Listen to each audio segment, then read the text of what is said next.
noite. Nós vamos falar sobre o livro mais estranho da Bíblia. Essa semana eu estava conversando com alguém e me disse assim, eu estou fazendo daquele jeito que eu li em Eclesiastes. Aí eu pensei comigo, não faça isso não, você vai quebrar a cara.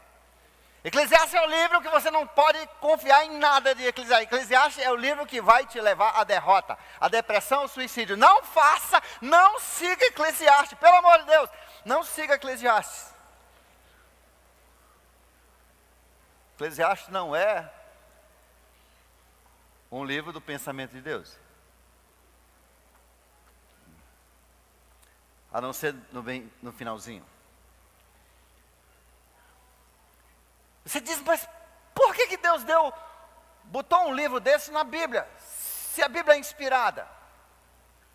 Nós precisamos entender que Deus colocou Eclesiastes porque o livro de Eclesiastes, que Eclesiastes significa pregador. Pregador, eclesia é da onde veio a palavra igreja, uma reunião de pessoas que vêm ouvir alguém. Nesse caso, um profeta, um mestre, nesse caso, Salomão. E os conselhos dados ali estão tudo errado.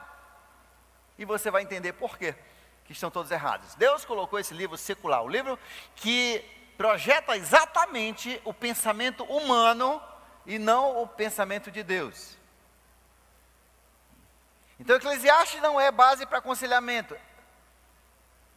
Eclesiastes é um ótimo livro para você usar para alguém que não acredita em Deus, que não acredita nas coisas de Deus, é meio agnóstico. Sim, aí esse livro é fantástico, porque eles vão ver para onde vai os levar esses pensamentos seculares e humanistas. E Deus colocou então ali, porque Salomão, no final da sua vida, foi que ele escreveu Eclesiastes. Quando ele havia feito essa peregrinação pelo mundo e por todas essas coisas, e no final da sua vida, quando estava velho, doente, seu reino começou a romper, começou a quebrar. Aí ele escreve esse livro, anotando fielmente os pensamentos da sua cabeça que o levaram a todos aqueles atos que você lê. Nós sabemos que foi Salomão que escreveu, porque Eclesiastes capítulo 1, abra comigo a sua Bíblia. Hoje você, se tiver a sua Bíblia, vai ser uma boa noite para você seguir, acompanhar. Eclesiastes capítulo 1, verso 1, diz assim, as palavras do mestre, filho de Davi, rei em Jerusalém. Então, Davi só teve dois filhos que foram rei, um foi rei por meio-dia, e uns 30 dias depois morreu. Inclusive quem matou foi Salomão. E Salomão que foi o herdeiro legítimo. Salomão é filho de Batseba, né? Aquele que era esposa de Urias que Davi matou para ficar com ela. O primeiro filho morreu, o segundo foi Salomão. Ele nasceu muito mimado, uma mulher também muito esperta, né?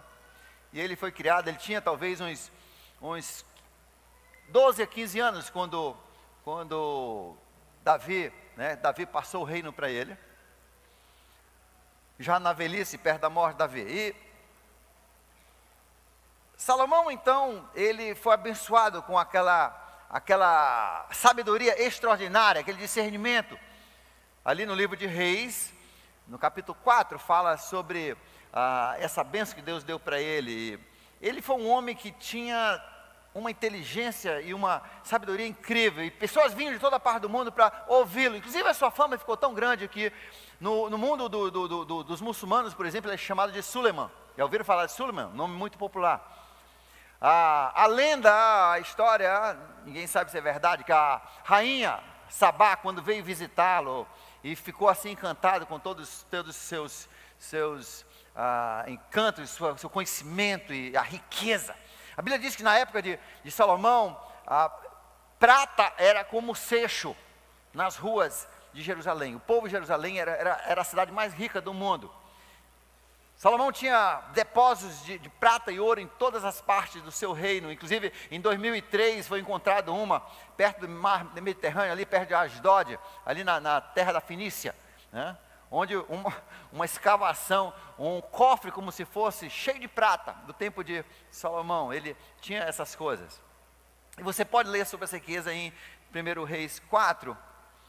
Mas aí se entende que, além dos muitos presentes que ela levou para casa, levou também um filho, muitos acham. E a cultura, a lenda, né, ali da Etiópia e daquela região da Somália, é que ela voltou e teve um filho.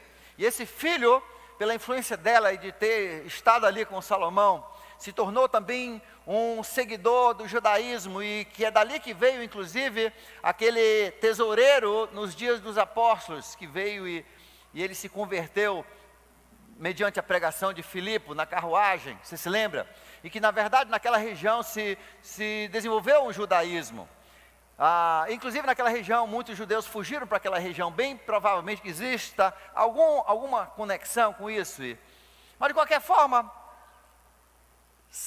Salomão, ele foi abençoado por Deus com uma inteligência sobrenatural, e ele se tornou um grande botânico. Ele fez o primeiro zoológico, ele fez um zoológico em Jerusalém. Ele importava animais, mandava pessoas ir procurarem animais exóticos. Ele era um arquiteto, inclusive os maçons, né, acreditam que ele é o pai, como se fosse deles, e por isso aquele símbolo de Salomão. Ele era matemático, ele era um filósofo, ele era um teólogo, ele era podre de rico, era sábio, ele tinha muita fama, muito sucesso, tinha tudo na vida. E muito mulherengo. Casou-se com 700 princesas. Era uma forma dele espalhar o seu poder e segurar o reino dele, como também 300 amantes. E ele escreveu esse livro no final da sua vida, já velho e em decadência, e bem provavelmente com doenças sexualmente transmitidas. E ele terminou os seus dias, não terminou bem. E Salomão, então, ele escreve o livro de Eclesiastes sobre uma viagem que ele faz e que ele decide fazer num momento da sua vida, quando ele estava numa crise existencial. E Deus colocou esse livro na Bíblia porque 80% das pessoas vivas, isso significa 80% das pessoas aqui, vão entrar numa crise existencial. Por que estou aqui? O que estou fazendo? O que eu fiz com a minha vida?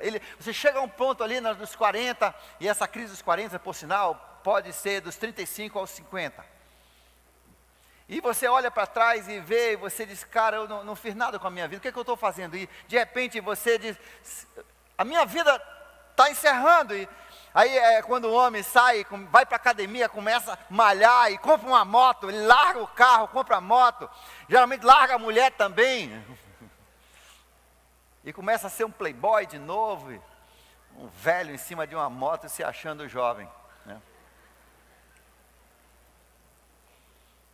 E Salomão, então, quando chegou nessa crise existencial que ataca por vários motivos, ataca por motivos biológicos, simplesmente o nosso corpo, ele começa a deteriorar, ele vai chegando. Olha para a pessoa do seu lado, parabenize, olha só, aproveite, tira uma foto hoje, porque nunca você vai estar tão bonito, daqui adiante você está a caminho da morte, né? É daqui para pior. Olha mais uma última vez que você viu essa pessoa bonita, porque no próximo domingo já estão mais feios, entendeu? Mais fraco, você está no seu auge hoje, é daqui para pior. Então, por causa dessa decadência biológica, isso nos leva, bota o homem principalmente, o homem entra em crise, a mulher também. Na verdade, desses 80% é quase igual entre homens e mulheres essa crise. Os homens são só mais loucos nas suas investidas, nesse momento, é o último tiro da macaca, né? Às vezes é porque também o mundo, na verdade, despreza tudo que tem mais de 40 anos.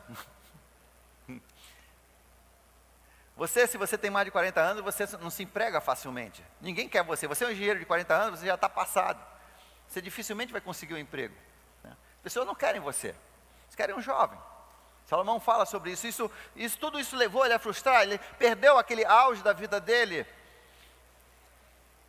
Meu pai disse, melhor idade é coisa nenhuma, isso é uma mentira do cão, melhor idade. É a pior idade. Né? Não vem me enganar com o negócio de melhor idade. Né? Crise. Às vezes essa crise vem porque você foi criado na igreja. E aí você chega ali nos 14, 15 anos, eu estou lidando com um garoto de 15 anos, ele foi criado na igreja. Basicamente ele foi parido no banco da igreja e foi criado ali na igreja. E de repente agora, ele ali, 15 anos, está vendo o mundo. E todo esse tempo, por causa da família, ele andou com a família e seguiu os caminhos. Mas agora ele está como Salomão. Salomão um dia disse, eu cansei de Jeová, eu cansei de ser o líder religioso, eu cansei de fazer o sacrifício, eu cansei de seguir os mandamentos de Deus, eu cansei de seguir os conselhos do meu pai Davi, eu cansei de seguir essas coisas, eu cansei disso, eu acho que existe um outro momento, e hoje eu falo, o nome dessa mensagem é Em Busca da Felicidade e do Significado. Em busca da felicidade e do significado. Ele disse, eu vou buscar a felicidade, eu vou buscar significado em minha vida. E esse jovem de 15 anos, ele tem decidido agora recentemente, eu vou buscar, eu acho que tem mais felicidade lá fora.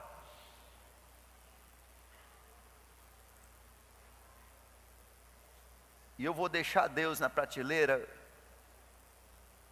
eu vou deixar Deus ali me esperando, e um dia talvez eu volte. Ao preparar essa mensagem, eu chorei várias vezes, porque ao pensar e ler essas coisas, eu pensei em homens que no último ano largaram suas famílias, largaram seus ministérios, largaram a sua igreja, largaram tudo, estão na bebida, estão nas tatuagens, estão na gandaia, estão na imoralidade, estão na prostituição, em busca da felicidade e do significado da vida. Muitas vezes o jovem, ele chega e se converte a Deus e trabalha e está alegre, feliz, aí com uns 7 anos, assim como no casamento, aí ele começa a pensar, cara, eu acho que eu estou perdendo muita coisa, eu acho que a vida, eu seria mais feliz, eu vejo aquele pessoal mais feliz lá, eu vejo aquele pessoal ali na gandaia, eu vejo aquele pessoal lá nas baladas, eu vejo aquele pessoal bêbado, aquele pessoal drogado, parece que eles estão se divertindo. E vem a crise existencial, isso aconteceu na vida de Salomão, e Salomão então decidiu fazer uma viagem onde Deus não faria parte, a viagem em busca da felicidade e significado sem Deus. Ele nunca deixou de crer em Deus, não, só que Deus não fazia parte dessa viagem. Eu vou curtir, eu vou achar a felicidade e o significado sem Deus. E ele embarcou numa viagem de um tornado, de rodopeios, de crises maiores, e muitas vezes as pessoas terminam em morte. Às vezes um milagre acontece. Hoje no segundo culto eu falei sobre um jovem que toca aqui na nossa banda, um milagre aconteceu. Ele ouviu uma voz que disse, para! Sem Deus você jamais será feliz. E ele voltou, graças a Deus. E há 3 anos ele segue a Deus. Já tinha se envolvido em drogas, em galera, em crime, cadeia. Um outro que eu conversei essa semana, e ouviram a voz. Deus inclui Eclesiastes porque Deus entende que bem possivelmente você vai passar por essa crise existencial. Jovem, adulto, homem. Alguns de vocês estão pensando hoje à noite mesmo, você já está premeditando, você já está pensando, essa semana ser pastor é chato, que a gente vê cada coisa, ouve cada coisa, a gente não quer. Eu ouvi uma coisa essa semana que eu não queria ter ouvido. Eu não sei o que fazer com essa informação, porque vai abalar muita gente, vai abalar famílias, vai abalar crianças. De uma pessoa que, como Salomão, está premeditando uma viagem sem Deus. largar a família, largar os filhos, deixar os filhos como Salomão deixou muitos filhos e muitos pedaços de vida quebrados em muitos lugares, e ele vai tentar procurar uma nova vida, achar mais felicidade e mais significado na sua vida. No capítulo 1, nós vimos essa crise na vida de Salomão. Ele fala, ele descreve. E na vida de Salomão, como em muitas vidas, isso acontece por causa da monotonia, da rotina da vida. Olha só o que ele diz, em capítulo 1, verso 2. Que grande inutilidade. Essa palavra aparece 40 vezes, né? Que inutilidade, que coisa inútil, que vaidade, que coisa sem sentido. Que grande inutilidade, nada faz sentido. Aí ele começa no verso 3, ele diz assim: o que o homem ganha com o seu trabalho, o que tanto se esforça debaixo do sol. Gerações vêm, gerações vão, mas a terra sempre permanece sempre. Olha só, a rotina. O sol nasce, o sol põe, o sol nasce, o sol põe. Época de chuva, época de seca, época de chuva, época de seca. Você acorda de manhã, vai trabalhar, volta à noite, dorme, no outro dia acorda de novo, vai trabalhar, volta, dorme, acorda na outra manhã, trabalha, isso vai 20, 25 anos. E você diz, o que eu estou fazendo? A rotina muitas vezes acontece, e de repente a mídia ela vem e ela aplica em cima desse descontentamento. Eu cansei de Jeová. Eu cansei de obedecer os rituais do templo, eu cansei de ser devoto do Senhor, eu cansei de obedecer as leis, eu cansei de seguir os conselhos do meu pai Davi, eu cansei dessa disciplina da vida cristã, eu cansei de meditar, eu cansei de orar, eu cansei de frequentar os cultos, eu cansei dos grupos de oração, dos grupos pequenos, eu cansei disso. Crise existencial. Todo dia. No verso 3 é o trabalho, voltar a dormir, voltar a trabalhar, acordar, trabalhar. No quarto, geração vem, geração vai. Né? A gente tem os filhos, se anima com os filhos, depois os filhos se tornam problemáticos, são revoltados, querem aquilo, acham que você é um velho. Aí quando eles já estão ficando de jeito, eles se casam, tem os filhos dele, aí começa toda a bagunça de novo, agora você é avô e vê isso tudo acontecendo nos seus netos. Aí os netos já crescem, têm os seus filhos, você é bisavô e você vê a mesma coisa se repetir. Os pais dão a vida pelos filhos e os filhos acham que os pais não querem o seu bem, se revoltam contra eles, rebelam, entram em encrencas, complicam a vida, tiram a paz, o sossego. De que vale tudo isso? No verso 5 ele diz, ele fala sobre o sol que nasce, o sol se põe, os 6, os tempos que se repetem. Verso 8 ele diz, é cansativo, a vida é cansativa, é mais, tem que conhecer mais, tem que viajar mais. Depois que você faz a primeira viagem, tem que fazer a segunda, a terceira, a quarta, e cada vez maior, cada vez melhor, cada vez mais despesa. Todas as coisas trazem canseira. Verso 8, o homem não é capaz de descrevê-las. Os olhos nunca se saciam de ver e os ouvidos nunca se saciam de ouvir. Você se lembra? Você se lembra do iPhone 4? iPhone 4, apenas 2 anos atrás, o iPhone 4, 3 anos atrás, iPhone 4. Oh, isso aqui é a sensação, eu tenho que ter um iPhone. Aquele negócio de pé duro não dá não, tem que ser um iPhone, iPhone. Você mal conseguiu comprar o iPhone 4 que 4? Rapaz, eu te dou o mês, não presta não, tem que ser o 5. Aí você finalmente consegue o 5, 5, isso não faz nada, isso é horrível. Tu tem que pegar o 6 que é o... Esse 5 nem baixa mais o aplicativo, tem que ser o 6. Já vai sair não tem nem mais conserto para o 4 nem para o 5. Agora só o 6. E você finalmente consegue dizer, não, é o 7 Plus. Entendeu? Você se lembra da Eletrola? Quando se lembra da Eletrola? Quando a gente conseguiu finalmente uma Eletrola que alguém deu para a gente, né? Eletrola, você botava aquele disco 33 ou 78, né? Botava ali e você...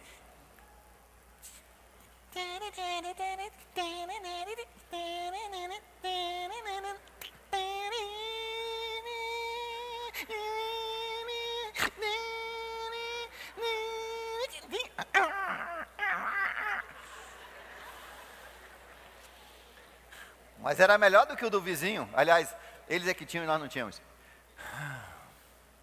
Aí chegou o estereofônico.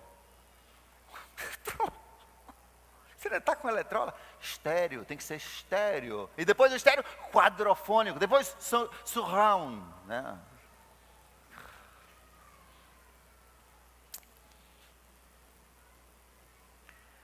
Aí chegou a TV, preto e branco. Você lembra da TV? Quantos se lembram? TV preto e branco. Hã?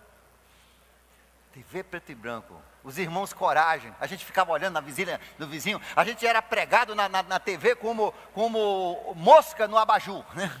Olhando. Né? A gente ficava triste às 10 horas quando apagava tudo, né? E cantava o hino nacional, tocava o hino nacional. Aí depois veio a TV colorida. Quem quer um preto e branco quando tem colorido? Meu tio ajudou a inventar o colorido da GE. Ganhou, ele foi um dos primeiros do mundo que teve um colorido. Colorido. Agora aquele colorido, que colorido? Lá em casa a gente botava no celofane para tentar ficar colorido, né? Um verde, um vermelho. Tinha que trocar rápido para ficar bem colorido.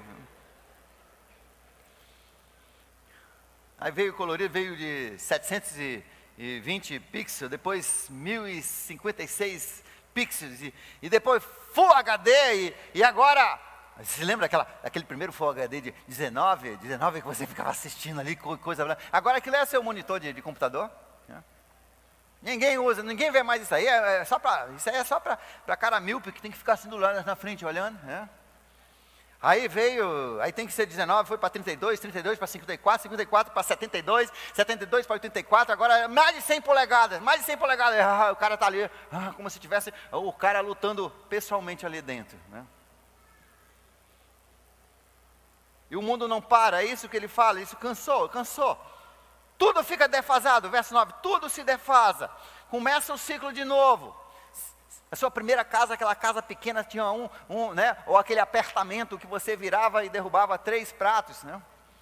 Aí depois você conseguiu mais dinheiro, você lutou, fez um empréstimo na caixa e conseguiu comprar um apartamento maior, depois você foi para uma casa maior, aí você foi para o triplex.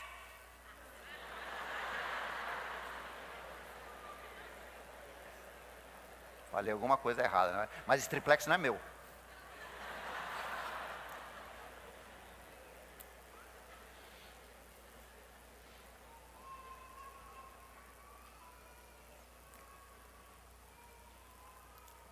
Carro, depois de 5 anos, os próprios irmãos lá disseram, você não vai trocar seu carro não? Tu vai ficar com esse carro até Jesus voltar? A pressão. E quando você vê todo ano, você não vai conquistar nenhuma menina se você tiver um carro do ano anterior. Tem que ter um carro do ano, entendeu? Você não vai ter sucesso na vida se você ficar com as coisas do ano passado. Tem que trocar. É isso, ele diz, cansou. Tudo fica defasado. Aí no verso 13 ele volta e diz assim, o problema é Deus. Deus é que oprime o ser humano, ele botou uma responsabilidade muito grande, muito peso sobre o homem. A culpa é de Deus. No verso 18 ele fala sobre, e quanto maior a sabedoria, maior o sofrimento, e quanto maior o conhecimento, maior o desgosto. Alguns tempos atrás, uma grande filósofa renomada, ela fez um discurso desse jeito, parecia o Salomão discursando, e no final ela terminou o seu discurso dizendo assim, só resta uma pergunta, saber se devemos todos nos suicidar ou não. Porque com isso chega aquele momento que você não aguenta mais.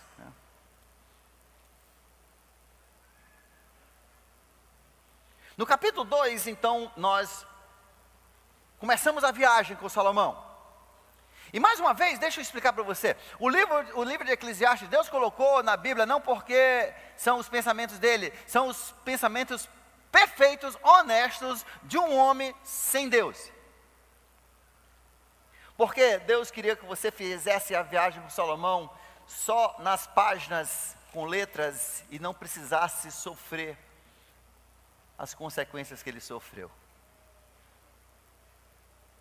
Mas tem pessoas que mesmo assim ainda insistem em pessoalmente fazerem a viagem, sofrerem as consequências e até a morte. Muitos nunca, a grande maioria, nunca volta para tirar Deus da prateleira.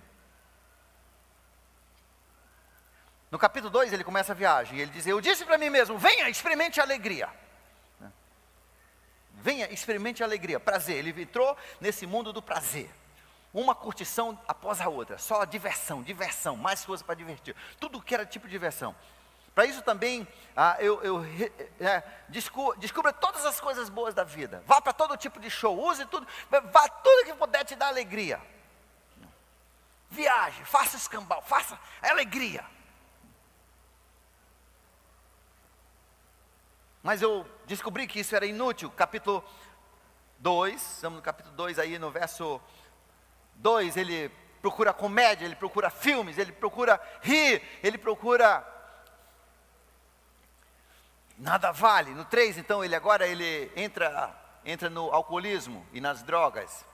Então, entreguei-me ao vinho e à extravagância, e como ele era um químico também, ele sabia fazer as porções para alucinar. E ele começa então, agora ele se entrega ao vinho e ele se torna um bêbado, um drogado, né? Para experimentar, ver se ele encontra, ele está em busca da felicidade e do significado, nessa viagem que agora está rodopiando. Está em parafuso, no verso 4 e 7, ele vê que o álcool não resolve, então ele se bota a desenvolver projetos, grandes construções, casas, palácios, né? Plantar jardins, comprar um sítio. Pastor, eu comprei agora um sítio. Quem que falou? Comprar um sítio, eu vou ter muito gado, vou ter plantações. Vou plantar macaxeira e mamão, maracujá. Ficar podre de rico. Podre sim, rico não. Não no Amazonas, jardim. Viagens, dinheiro, música. Ele foi buscar música, todo tipo de música, né?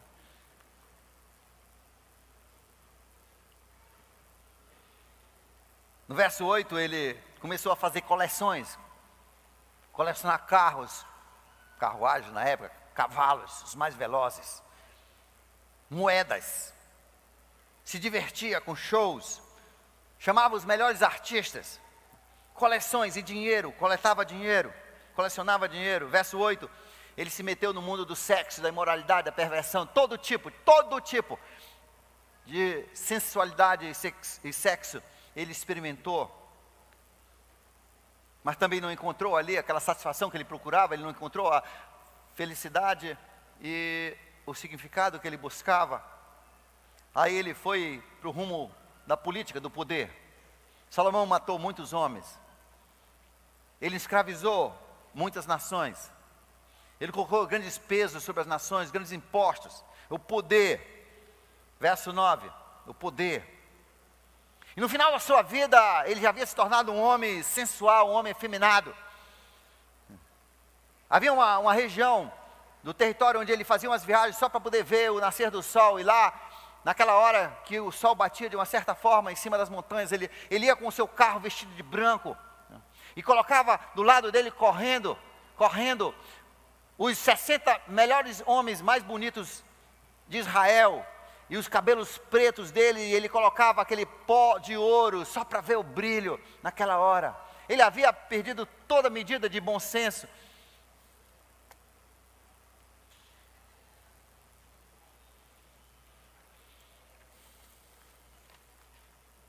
No capítulo 2, verso 20, você vê agora um homem com a sua consciência pesada, com relacionamentos quebrados. Cheguei ao ponto de me desesperar por todo o trabalho. Cheguei ao ponto de me desesperar. Desespero é o que espera, né? Lá no final, desespero. E nessa hora alguém precisava ter gritado para ele: pare! Volte para Deus. Jovem, homem que cogita essas coisas, mulher que pensa em fazer essa viagem, ou que já deu o primeiro passo, alguns já deram o primeiro passo, mas ainda dá para voltar, como aquele jovem do segundo culto, ele voltou. Ele caiu no bom senso, ele voltou. Pare, volte para Deus. No capítulo 3, ele ele entra para uma nova filosofia de vida, do fatalismo, né? Do destino. O que será, será. Você não pode mudar nada na sua sorte, você é o que as estrelas disseram que você seria. No capítulo 3, verso 12, ele entra para o humanismo, que, por sinal, é a filosofia que predomina em todas as instituições de educação no mundo inteiro. É por isso que você vê uma certa linha em todas as universidades. E quanto mais você sobe, mestrado, doutorado, pior ainda, é humanismo, que é assim. O objetivo da sua vida é você sair dessa vida quando você morrer, deixando a terra um pouco melhor porque você passou por aqui. Só. É assim que você se imortaliza, é assim que você deixa a sua marca, é assim que você se torna eterno, imortal. Você deixa uma descoberta, você deixa uma pintura, você deixa uma obra, você deixa alguma coisa que melhora, e aí você se torna imortal. Academia dos Imortais. Humanista. E ele entrou nessa linha de humanismo. De lá, no verso 20, ele passa a ser agnóstico. Sim, existe um Deus, mas é só uma força, é uma força. E de lá para o universalismo, onde todos nós fazemos apenas parte do ciclo da vida. Tanto faz você ser ser humano quanto animal ou árvore, é um ciclo da vida, você vem e vai, os átomos se misturam e mudam e voltam, um pensamento bem oriental. E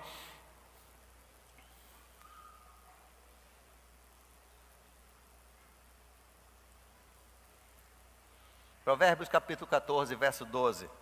Provérbios 14, 12 diz assim: há um caminho que parece certo aos olhos do homem, mas o seu final é morte. Quando 2 Tessalonicenses capítulo 1, verso 9, Deus escreve através da pena de Paulo, ele diz: a morte final é o lugar onde não existe Deus.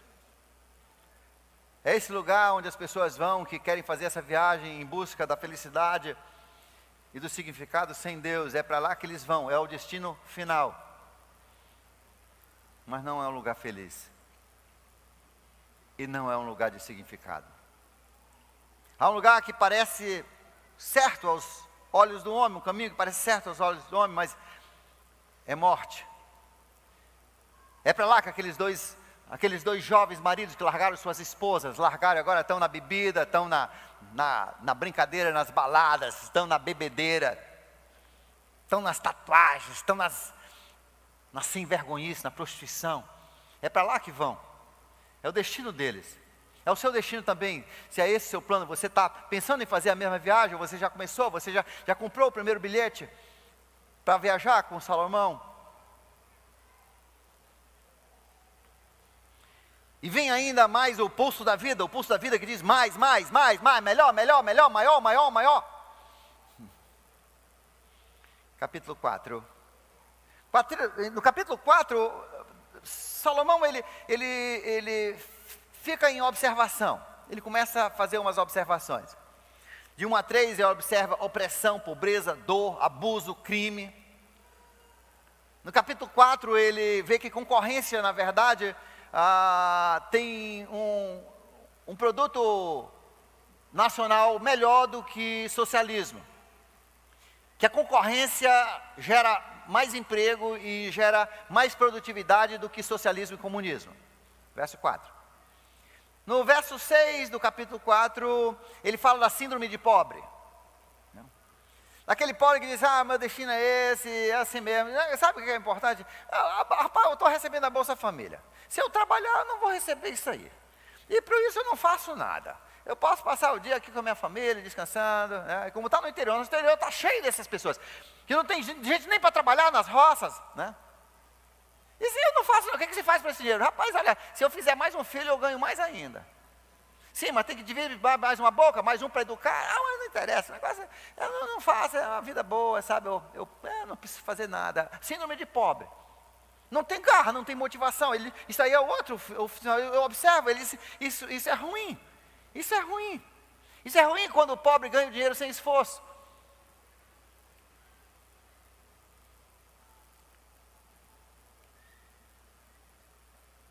Uma senhora hoje me procurou e disse: pastor, eu preciso de um aconselhamento. Eu digo: o que é? Ela disse: eu queria que a igreja me ajudasse. Eu disse: o quê? Consertar meu carro, pagar algumas contas que estão atrasadas. Se for por isso, a igreja toda quer isso aí também. Eu digo: o seu dinheiro não está dando? Não, mas o dinheiro é pouco. Eu digo: você quer emprego?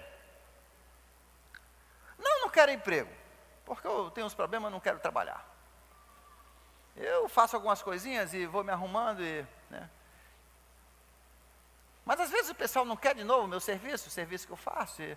Digo: então a Bíblia diz que o filho do justo não mendiga pão. Está alguma coisa errada, ou você não está trabalhando com a ética que deve, alguma coisa você tem que orar e ver o que está acontecendo.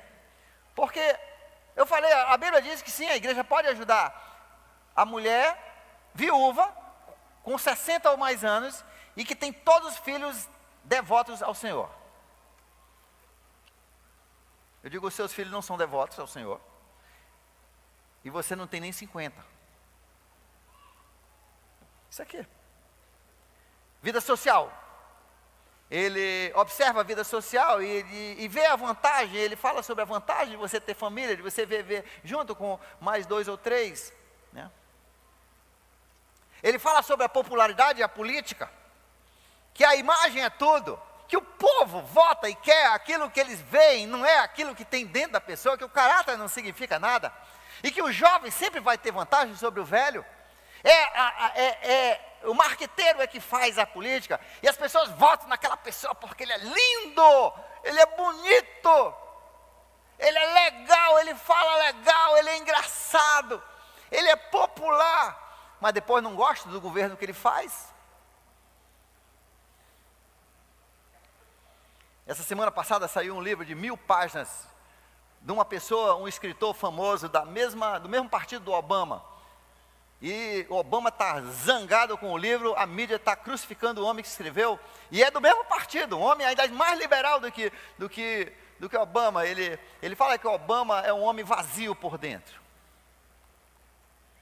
É uma crítica, no final ele faz um resumo da vida, ele pega desde o nascimento até, né, agora a saída da presidência. Ele fala: é um homem vazio, um homem calculador. Ninguém sabia disso, mas ele morava, na verdade ele é concubinado, tinha uma amante que era uma filósofa comunista, socialista, holandesa, e morou muitos anos com ela. Mas ele, calculista, ele viu que homem negro com holandesa branca, olhos azuis, loura, nunca ia ser eleito para o Senado, e largou ela e casou com a Michelle Obama. E depois ele viu que uma pessoa muçulmana não ia conseguir, ou uma pessoa agnóstica que não tivesse religião não ia conseguir, porque as pessoas são religiosas, os americanos são religiosos, de certa forma. Aí ele engrenou numa igreja cristã. Tudo, cálculo. Ele não tem caráter, ele não tem uma linha, ele não tem uma teologia. É o que vai fazê-lo popular.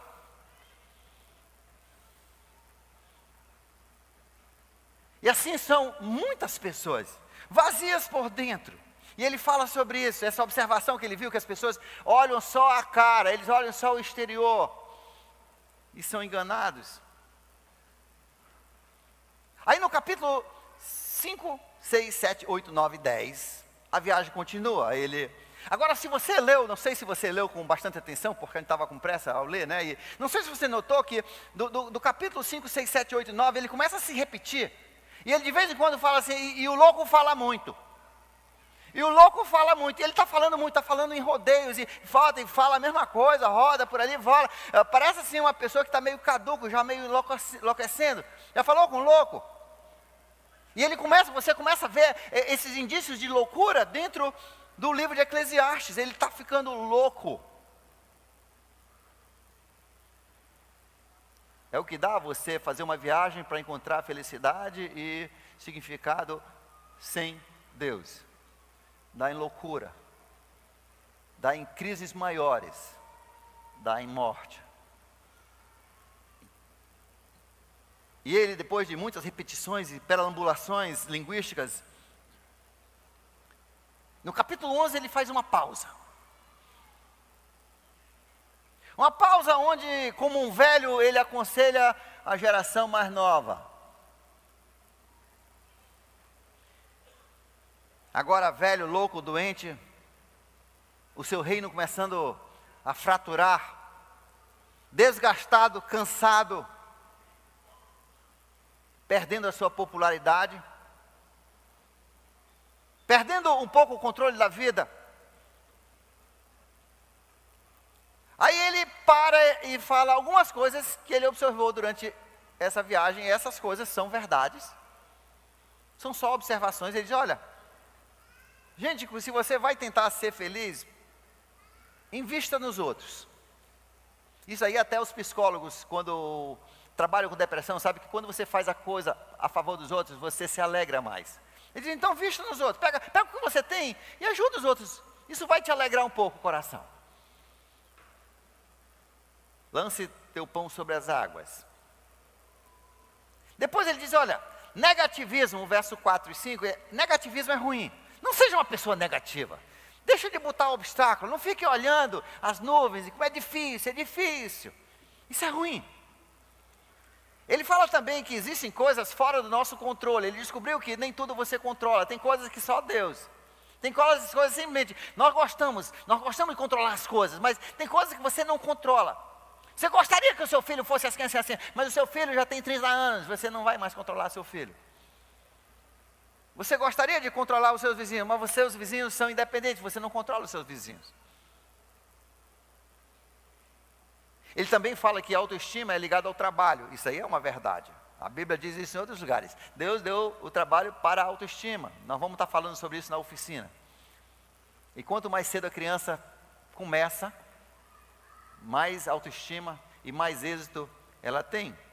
No verso 6 ele fala sobre diversificação dos seus investimentos. Não joga tudo só num lugar, porque senão isso pode dar errado, né? Aí, então sempre tenha uma outra linhazinha que você está de paralelo, ele fala. Mas aí finalmente no final do capítulo 11 ele diz, e uma coisa que é realidade, se prepare para a morte, se prepare para a morte, se prepare para a morte, porque a morte vem tão certo quanto o sol se põe, a morte vem, se prepare para a morte. Aí entramos no capítulo 12, que é onde nós vamos aprender a única coisa positiva do livro inteiro. No capítulo 12 ele diz, falando ainda para os jovens, lembre-se do teu Criador nos dias da tua juventude, antes que venham os dias difíceis e se aproximem os anos em que você diz, não tenho mais satisfação.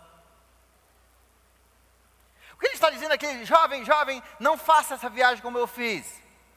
Deus tem que ir nessa viagem com você. Corra atrás da sua carreira, mas com Deus. Corra atrás daquele amor da sua vida, com Deus. Corra atrás de construir uma família, mas com Deus.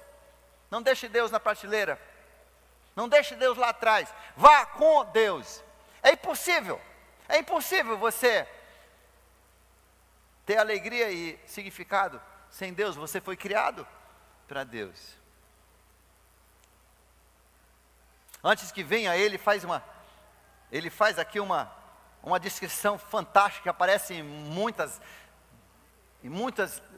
livros de literatura, como uma grande poesia, onde ele fala sobre a velhice, mas ele compara, ele diz, e de repente as nuvens, e o sol é mais escuro, e as estrelas já não dão mais a sua luz, falando sobre os olhos.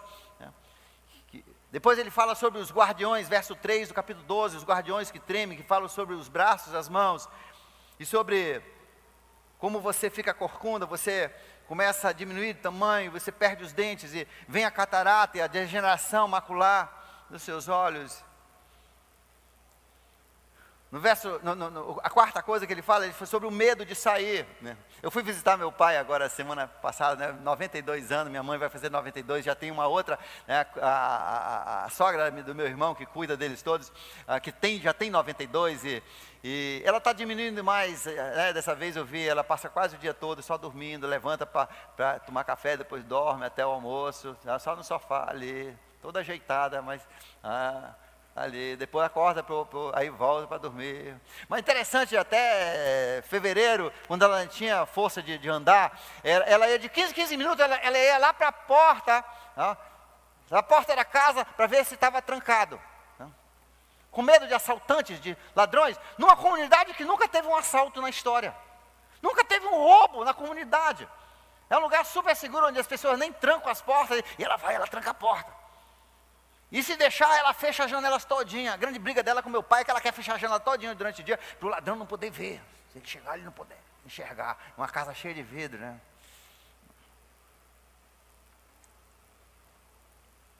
O medo de sair. Acorda cedo para ouvir os pássaros, mas o canto dos pássaros fica baixinho, a surdez chega, né?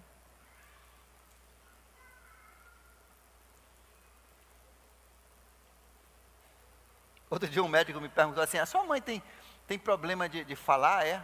Ela fala bem? Eu digo, o problema não é que ela não fala bem, o problema é que ela não ouve o que você está perguntando. Medo das alturas, né? Olha só, ele fala, escreve isso aí.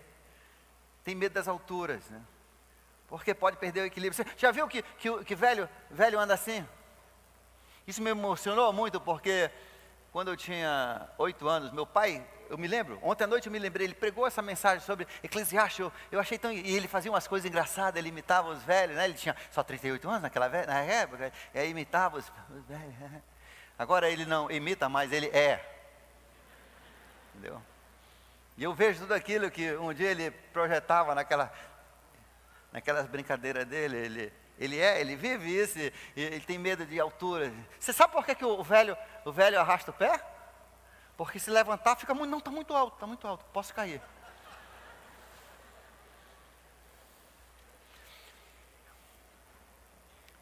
Os gafanhotos são um grande peso. Assim, eu passei 2 horas, né? Os velhinhos lá tentando matar uma mosca, né? Assim, um negócio que estava incomodando. Não, deixa que eu pego. E graças a Deus que a minha esposa não estava, porque ela mata a mosca, né? Com uma agilidade, e pelo menos eles ficaram se divertindo durante 2 horas tentando mascar uma mosca. A mosca foi embora, né? Voltou. Aí ele fala aí, o fio de prata, as artérias coronárias, elas rompem. A taça de ouro, o coração, o cântaro, a roda do poço quebra, o coração para, e pó volta ao pó. E aí saem as pessoas para fazer o funeral e chorar, lamentar a morte. Ele diz, se prepara para essa hora, isso aqui é certo, isso aqui é certo, isso aqui é certo. Mas ele então, mais uma vez ao fechar o livro, ele fala na verdade, a grande verdade do livro inteiro, a única verdade do livro inteiro. Lembre-se só de uma coisa, conclusão. Agora que você já ouviu tudo isso, verso 13 do capítulo 12, aqui está a conclusão. Tema a Deus, obedeça os seus mandamentos, porque essa é a essência do homem, esse é o essencial do homem. Gente, quando Deus fez você, quando fez o ser humano, Ele fez você para Ele. Dentro de nós existe uma coisa chamada alma e o espírito, que só pode ser preenchido pelo Espírito de Deus. 1 Coríntios capítulo 6, versos 13 e verso 19, diz que nós fomos feitos para o Espírito de Deus. E é esse Espírito de Deus que falta no ser humano, por causa do pecado original, e é essa falta desse preenchimento com o Espírito de Deus que faz a gente sempre estar em busca de mais, melhor, maior, sempre na busca de uma alegria maior, da felicidade e do significado. Essa falta desse vazio, isso só vai se resolver quando Deus for o centro da nossa vida. Isso ele, pelo menos no final, ele entendeu.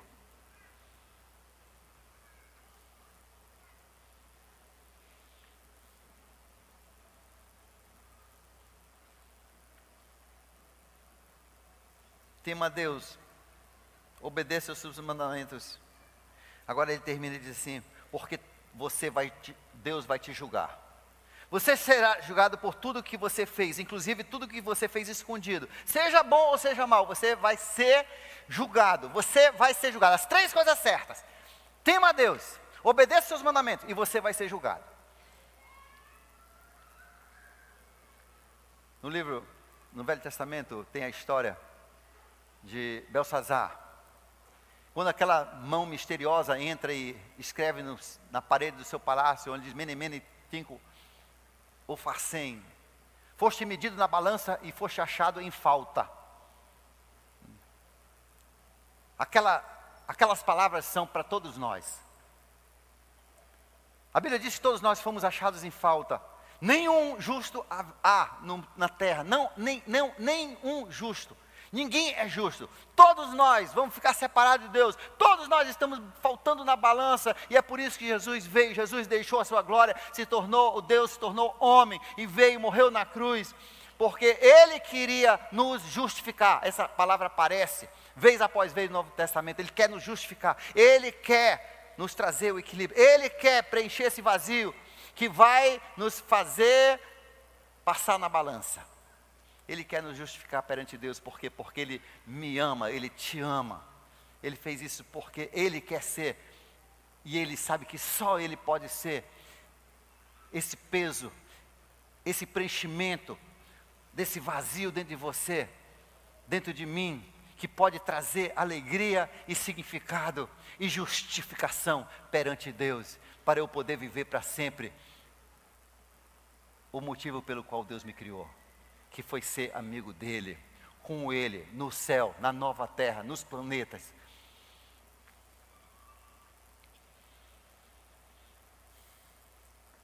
Nós seremos julgados.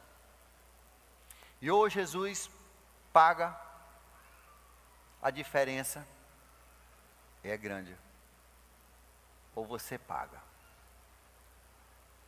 E nós lemos nessa semana passada aqui, ninguém pode pagar bastante pela sua alma. A falha da sua alma você tem que pagar por toda a eternidade. Por isso que não existe nunca o fim do pagamento. Você nunca deixa de ser pecador. Por isso que não existe mais redenção para quem paga o seu próprio. Você vai para o lugar onde não existe Deus, nem sua glória, nem sua honra. Mas Jesus, Deus Todo-Poderoso, infinito, eterno, imortal, Ele veio e disse, eu pago por você. Eu preencho, você se torna um comigo. E eu pago, eu preencho esse vazio. Hoje à noite, nós temos 2 tipos de pessoas aqui. Alguns que estão nessa viagem, alguns que já começaram, e estão enganando, as pessoas nem sabem, sua família nem sabe que você já começou. Hoje eu já tive vários jovens, disseram, pastor, muito obrigado por ter falado isso, eu estava cogitando, eu já estava pensando nessa viagem. Alguns é porque já estiveram aqui na igreja uns 7 anos, aceitaram Cristo, estavam animados, mas de repente estão olhando o mundo de novo. Você nunca experimentou aquelas coisas. E você acha que talvez, como Salomão achou na sua crise existencial, que talvez lá você vai achar mais felicidade, mais alegria, mais significado.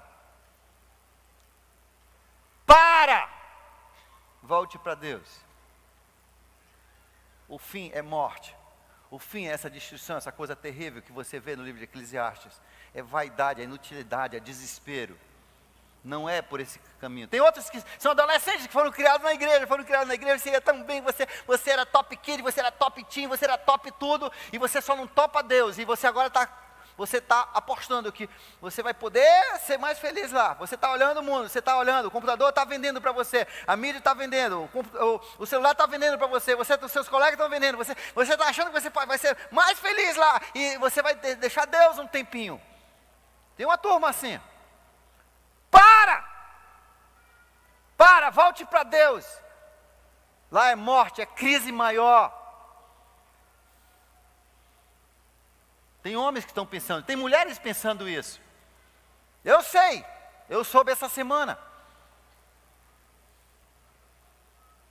E se eu soube de um, entre 8 mil, eu creio que tem outros. Volte para Deus. Esse caminho só vai te destruir. Você não entende isso, não. Deus botou esse livro ridículo e horrível aqui na Bíblia, só para você poder ver o final desse seu pensamento idiota. não vai funcionar, não vai trazer felicidade, não vai trazer significado, vai te trazer morte, destruição, matar a sua família, deixar suas crianças pelas ruas, deixar suas crianças entre os traficantes de drogas. Pare, volte para Deus.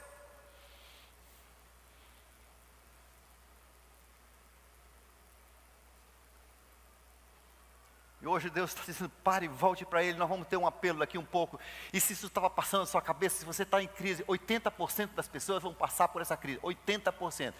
Então aqui, 80%. E se você está passando por isso, hoje nós vamos ter um momento para você vir pedir oração aqui. Ore, porque eu quero Jesus na minha vida. Eu não quero deixar Jesus na prateleira. Eu não quero fazer essa viagem de Salomão. Peça de Deus disciplina, peça de Deus motivação, garra. As outras pessoas que estão aqui, você nunca conheceu Jesus. E Jesus é o único que pode preencher esse vazio, que faz você buscar mais e mais, melhor, melhor, maior, maior, em busca dessa felicidade, desse significado. Você essa falta de Jesus, e você nunca vai encontrar, e você morre, você vai ficar no fogo eterno, você vai ficar no buraco negro, afastado de Deus, da sua glória, de tudo que Ele fez. Antes que você imagina, a morte te leva. E nunca você vai encontrar essa satisfação. Porque só Jesus, você foi feito para Jesus. Você foi feito para Jesus. E hoje Ele fez o que Ele tinha que fazer para poder ter você. Para poder entrar em você com o seu Espírito. Efésios capítulo 1, 13 diz que quando você aceita Ele como Senhor, você diz, eu te quero em minha vida. Ele entra e Ele fica e você se torna dele. E Ele preenche esse vazio. Aí você encontra a felicidade verdadeira. E você aprende a se contentar com o que você tem. Porque você está cheio. Você está preenchido. Você é feliz. Você tem significado. Nessa semana eu fui tomar um sorvete com o Osimar, que muitos aqui conhecem, que trabalhou conosco muitos anos. E ele agora é já aposentado e faz algumas consultorias e mora em São Paulo. A gente conversou e ele disse, Davi, você está certo. O que a gente tem que fazer? A gente tem que fazer isso que estão fazendo aqui na NIP. Tem que fazer, é isso aí. Eu não sei por que o pessoal não entende. É isso aí, é ganhar pessoas, falar para as pessoas que elas podem ter salvação. É trabalhar demais, fazer o que for necessário para as pessoas conhecerem Jesus, espalhar esse evangelho. O tempo é pouco, as pessoas estão morrendo, não existe mais jeito. A única solução é a gente falar de Jesus. É o que vai trazer, não somente preencher a nossa alegria, o nosso significado, mas a alegria de Deus e a alegria das pessoas e trazer significado para eles. Jesus disse, buscai primeiro o reino de Deus e a sua justiça, e o resto Ele vai dar. Inclusive esse preenchimento, esse vazio emocional que tortura a tua alma. Nesse momento eu vou pedir que alguns pastores, eu vou pedir que também o Raif, o músico, quem vai tocar aqui, só o tecladista e alguns dirigentes de grupo de oração, marido e mulher, eu quero que espalhem aqui na frente. Nós vamos fazer um momento de apelo, o pessoal também da Palavra Amiga e alguns casais de grupo de oração, você, sua esposa, se puder os dois, vem e nesse momento nós vamos abrir um apelo. Você que está passando por uma crise existencial. Quando eu vejo as consequências, vocês não imaginam as consequências que eu vejo nas famílias. Crianças abandonadas porque alguém decide fazer essa viagem idiota para achar felicidade e significado sem Jesus. Não existe. Então você que quer oração, você quer que uma dessas pessoas ore por você. Depois eu vou pedir que você anote o nome dessa pessoa e continue orando, encorajando. Nós precisamos de mais uns 2 ou 3 aqui, tá? Se você puder aqui, tá? 2 ou 3 líderes aqui, vamos encher, precisa de pessoas aqui. Precisamos de pessoas que vão ajudar. E se hoje à noite você diz, pastor Davi, Eu nunca tive Jesus na minha vida. Eu sou uma pessoa vazia. Eu, como aquele jovem do segundo culto, eu já procurei nas drogas, já procurei no álcool, talvez até no crime, talvez nas galeras, talvez em prostituição, imoralidade, todo tipo de sensualidade. Eu já procurei, eu preciso de Jesus na minha vida. Vem você, vem correndo para cá, vem para cá, e eles vão orar com você. Jesus vai entrar na sua vida, e esse vazio vai se encher, e nunca mais você será o mesmo. Enquanto nós cantamos, eu decidi. Venha, levante, sai do seu lugar. Se Deus tocou na sua vida hoje, levante. É um ato de coragem. É um ato de coragem, mas é uma decisão. Que nessa viagem você não vai, Jesus vai com você. Levanta, faça sua decisão. Lá em cima, nós precisamos de alguém lá na galeria. Já temos outro aqui também na galeria. Levante, venha para Deus, venha dizer: eu não quero nunca largar Deus, eu não quero nunca abandonar Deus, eu não quero viver eclesiástico.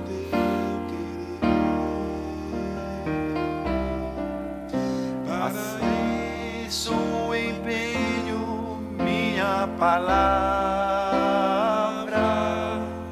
numa aliança que faço por amor. Aceita, Senhor, a minha vida. Ele jamais negará esse pedido. Ele vai te preencher. Ele te aceita. Ele te faz filho, te perdoa os pecados, te preenche o vazio, e nunca mais serás o mesmo. Seja só o meu louvor, seja sempre o meu louvor. Se você souber, cante baixinho. Se você que sabe orar, ore. Eu decidi, Jesus, te receber como meu Senhor. Se Deus hoje falou com você, não deixa para amanhã. A única coisa certa é que a morte vem, depois da morte é o julgamento. Deus te colocou nessa terra por um pouco de tempo para você poder tomar essa decisão. Ele te quer, mas Ele não te força. Ele não te forçará nunca. Para isso empenho minha palavra. E anote o nome dessa pessoa e ore por essa pessoa. Acompanhe essa pessoa. E se tiver mais líderes do Mix, venha também. Pessoal do Mix, você que é antigo aqui, você pode também. Vem aqui. Pessoal do Palavra Amiga, vem aqui também. Aceita, Senhor, a minha aliança. Lá na galeria também. Já estão vindo uns, venham outros também. Tem pessoas esperando você na galeria. Não saia daqui sem ter preenchido esse vazio. E se você estava na viagem, volte para Deus.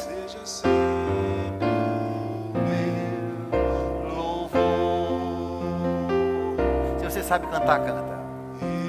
Eu decidi, Jesus, te receber como meu Senhor. Meu direito é de não ter direito algum. Meu querer Deus somente o teu querer. Para isso empenho minha palavra, numa aliança que faço. Tem mais alguém?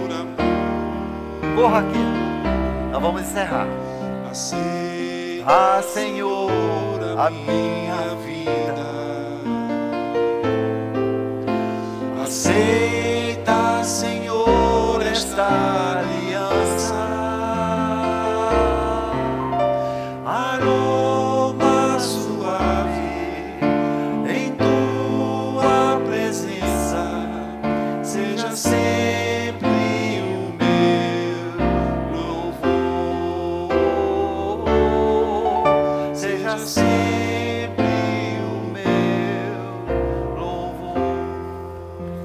Pai querido, nessa noite, eu te louvo primeiro por ser o Espírito abundante que preenche os vazios de nossas vidas, por ter nos criado para o Teu Espírito, por ter te revelado através da Tua palavra. E Pai, eu te louvo por cada um que hoje ou veio decidindo, Senhor, te convidar para esse lugar que a Ti pertence, esse lugar feito para Ti em suas vidas, aonde hoje o Teu Espírito amalgamou com o Espírito dele. Senhor, te louvamos pelo perdão do pecado que veio sobre estes, pelo fato que agora são Teus filhos e Teu Espírito habita neles, eles são selados com Teu Espírito, o Espírito de Jesus. Senhor, eu te peço também por esses que vieram dizendo, Senhor, eu não quero embarcar nessa viagem, a tentação é grande, e o chamado, Senhor, do inimigo é grande, mas Senhor, eu não quero embarcar. Senhor, dê a eles a força, dê a eles a fibra, dê a eles, Senhor, a coragem, Senhor, de continuar firmes, entendendo que às vezes sim, a vida é monótona, mas o monótono contigo é melhor do que 1000 dias de alegria com o inimigo, porque lá termina em morte, crise e desespero, e contigo há segurança, amor, carinho. Por Ti somos amados. Pai, abençoe, faça Teus rostos sorrir sobre cada um que veio, faça Teu rosto sorrir sobre aqueles, Senhor, que estão caminhando contigo, estas centenas de pessoas que estão decididas, estão caminhando, Senhor, abençoe-os, que nada os tire dos Teus caminhos. É o que Te pedimos, louvando o Teu Filho Jesus, hoje e sempre. Amém. E que Deus abençoe. Boa noite. Que Deus abençoe. Boa semana. Eu decidi, Jesus.